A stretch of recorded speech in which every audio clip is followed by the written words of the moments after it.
今年9月，三山国家风景区管理处要举办第1届的世界香蕉博览会伫台湾的活动。为了要行销台湾的生态观光，这交通部观光署有找团队翕香蕉的行销影片，也伫咧2025年日本国际观光电影节摕到金奖。台湾野鸟协会就表示，这观光署若准备推动这生态旅游、交通建设，应该做好更较济比各地观光资源才会当串联起来。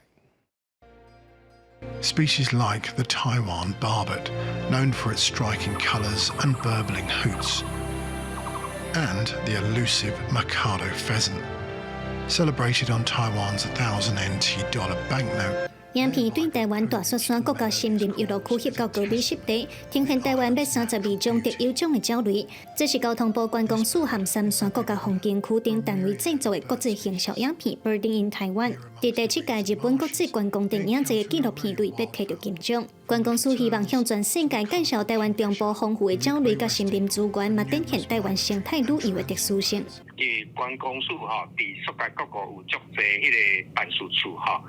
本来会迄个上去互因去做宣传，这个着种嘛为着算讲，咱今年要办第1届世界赏鸟博览会伫台湾，